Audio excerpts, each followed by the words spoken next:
Hi, I'm just a guy that likes to review things and stuff. And today we're going to talk about building your own DAC music player. Why would you want to do that?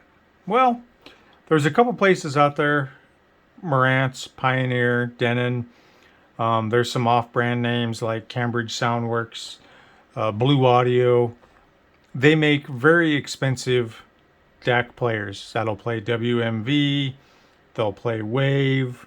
They'll also still play MP3, but yeah, that's kind of a horrible bit rate. We're not going to talk about that. They range anywhere from $3,000 to $5,000. This guy I built for $400, and it plays just as good as those thousands of dollars players do. And plus, you have the factor of saying you built it yourself. It's cool. You can paint it whatever color you want. Maybe put some carbon fiber on there. I don't know. Plus, you get the bigger screen. Like this is a 17-inch touch screen that I bought and put in there. But let's get into the guts of this thing. So basically, what we have here is we have a Raspberry Pi 4. The reason why I chose a Raspberry Pi 4 is because it uses USB-C. You got more amperage capability to where you can actually stack multiple DACs on top of each other, or I'm sorry, multiple cards on each other. You can also run a fan off of it, which I have here, this little Noctua fan.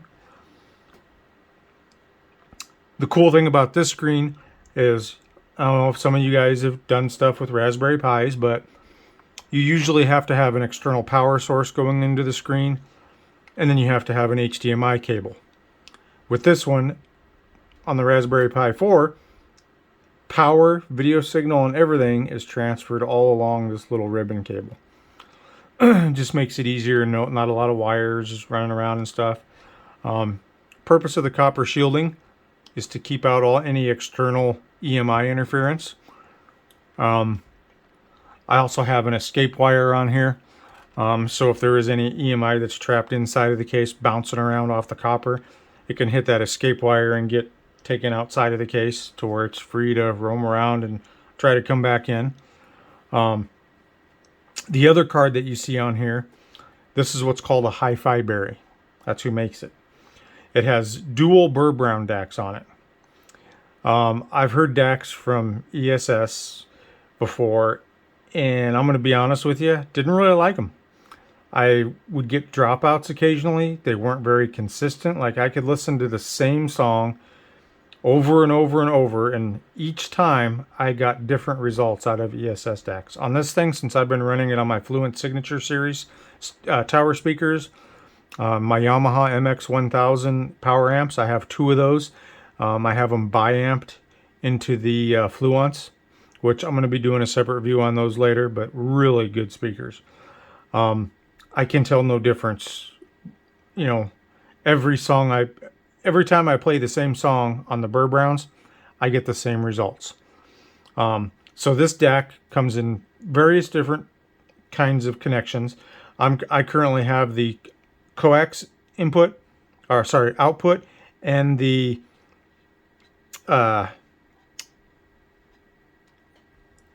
optical output or input. Sorry. One of the other things you can do is there's another card that you can stack on top of here, which will allow inputs into your DAC. So if you're running a tape deck, reel-to-reel, turntable, you can actually feed their outputs into this card and then back out and run them through your DACs. The software that I'm using on this guy, it's a program called Volumio. It's free. It'll play FLAC, WAVE, MP3 if that's your thing. And there's a lot of customizable settings down inside the operating system and plugins that you can get if you're running an input card. So if you want to, feed your turntable signal in there, you can actually process the signal, tweak it, do whatever you want with it. I have that card on order, don't have it yet, but I'll be adding that. Hence one of the reasons why I have not put this thing back together. So I do have a top cover for it that just basically slides on over the top. And then I am going to be doing some copper shielding on this also. But this case, you can actually, if you have a 3D printer, you can download it off Thingiverse, print the case, and then, build it however you want. I added some feet to mine, so these are really nice, solid copper feet. On all my stereo components, I swap them all out with these feet because I hate mismatched feet on my different components.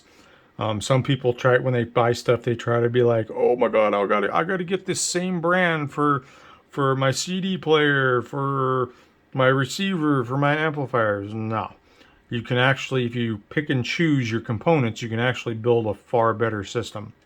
But the downside of that is none of your feet are going to match, and I have serious attention deficit disorder, so I want all my feet to look the same. So on the back of our unit, we have our inputs and outputs for our Raspberry Pi 4, and then our Hi-Fi DAC. See if I can get you a little closer view of the actual DAC. So your Raspberry Pi 4 is going to run you about $60 with the switchable power supply. The Hi-Fi Berry is going to run you around $50. This particular unit also comes in just a RCA flavor, which they mount here, and then these ones are dead. I did read online, I haven't tested this yet, but I am going to. Supposedly you can solder in a set of RCAs here, and then you can use all three of them, whichever one you want. I will be trying that out. Then as usual on your Raspberry Pi, you got USB 3.0, 2.0, Ethernet port. The Raspberry Pi 4 does have 5G Wi-Fi now. So that's basically how I just connect it to my network. Because all my music, if you see here, we're going to go back to browse. We're going to go back. So I keep everything on a 50 terabyte NAS server. So go back again. So yeah, so here's my NAS. I've got, a bunch of MP3s under here. That used to be my main audio format.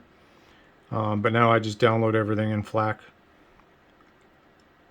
Oops, I accidentally hit play on that song. So if I go into my FLAC, this is my entire FLAC collection. I try to keep everything around 1024 bitrate. A lot of your newer music that's came out within the last 5 years, it has higher bitrate than that. For me, my ears can't tell a bit of difference. I've tried, all the different bit rates, and 1024 seems to be the sweet spot for me. The other cool thing you can do with Volumio is there is a phone for an app for your phone too. So if you want to be a couch potato, you can just sit on your couch and do the software on your phone. Unfortunately, my S21 Ultra is recording this, so can't really show you that. But once I do the review video of the Fluon speakers, I'll try to get a phone or a tablet that's got Volumio installed on there so I can show you. Because when I do the review video of the Fluon speakers, I will be using this to play all the music on that review. So that's about it. I'm going to go ahead and end this. I'm going to upload this video, and then I'll add links of all the stuff that you'll have to buy if you want to build one of these. One kit that I did get on Amazon was this guy, which comes with your standoffs, so you can mount your Raspberry Pi and the Hi-Fi DAC in the case.